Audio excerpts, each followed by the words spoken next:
Supreme কোর্টের রায়কে রাজ্যের মুখ্যমন্ত্রী কোনোভাবেই পরিবর্তন করতে পারবেন না। বিকাশ ভবনের সামনে বিক্ষোভরত শিক্ষক শিক্ষিকাদের ললিপপ দেখাচ্ছে রাজ্য সরকার।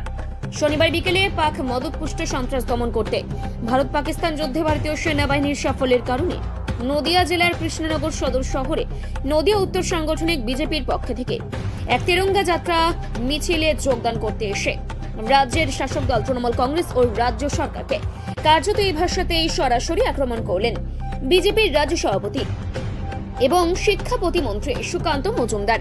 এই বিষয়ে তিনি কি বললেন আমরা শুনে নেব।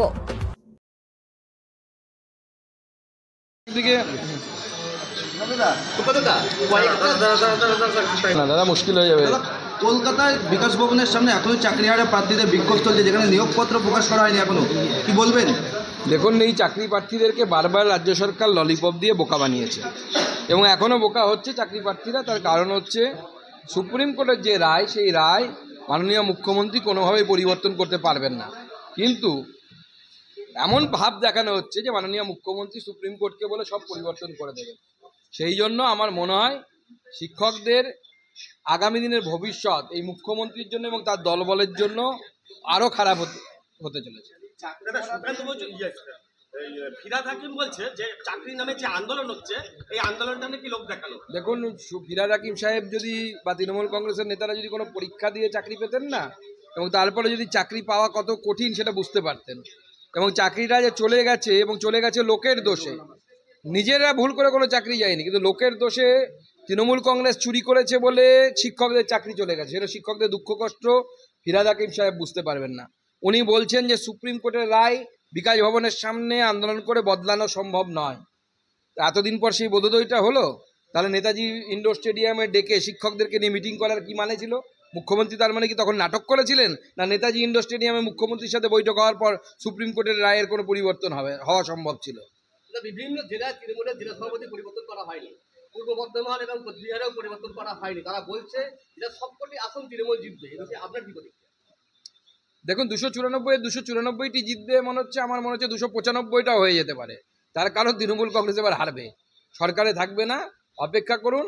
ওরা এখন ওই নেশা করলে যেরকম হয় না মানুষের, সেরকম নেশা করে বসে আছে। সেই নেশা হচ্ছে তৃণমূল কংগ্রেসের পয়সার নেশা, চুরির নেশা। অপেক্ষা করুন, 295টা সিট জেতার মতো জায়গায় ওনাদেরকে ব্যবস্থা করছে। দাদা, যেখানে রাহুল কংগ্রেসের সঙ্গে যে তালিকায় নাম ছিল শশী থারুর, এবং শশী থারুরকে বাঁচলেন মোদী সরকার, বিদেশে পাঠাচ্ছেন তিনি, কি বলবেন? দেখুন, সরকার সিদ্ধান্ত নিয়েছে যেহেতু যুদ্ধটা একটি দেশের বিশেষ সময় এবং সেই সময় সবাইকে দলমত নির্বিশেষে সবাইকে একসাথে থাকা দরকার। সরকার একটা বিভিন্ন পার্টির সদস্যদেরকে নিয়ে টিম তৈরি করে বিভিন্ন দেশে পাঠাচ্ছে পাকিস্তান সম্পর্কে সেই দেশের মানুষকে, সেই দেশের সরকারকে অবগত করানোর জন্য। তাতে শশী থারুরকে বেঁচেছেন কারণ শশী থারুর যোগ্য লোক। উনি আমাদের যে বহির্বিশ্বের সাথে যে সম্পর্ক তার অন্যতম একজন এক্সপার্ট। ভারতবর্ষের বাইরে বহুদিন উনি কাজ করেছেন।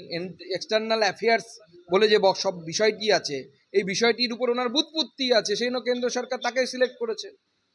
তিহত্তর এক জওয়ান শহীদ হয়েছে কাশ্মীরে, এখনো তার বাড়িতে বিজেপির কোনো জনপ্রতিনিধি তার বাড়িতে যাননি।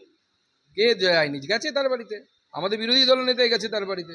তার আগের দিন আমাদের জেলা সভাপতি গেছে। আপনারা মিথ্যে প্রচার করছেন, সবাই গেছে।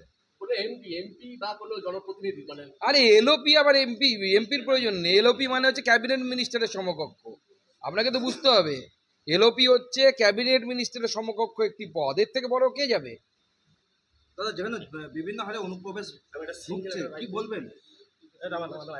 দেখুন, এই তৃণমূল কংগ্রেস অনুপ্রবেশের উপরেই টিকে আছে। চলুন।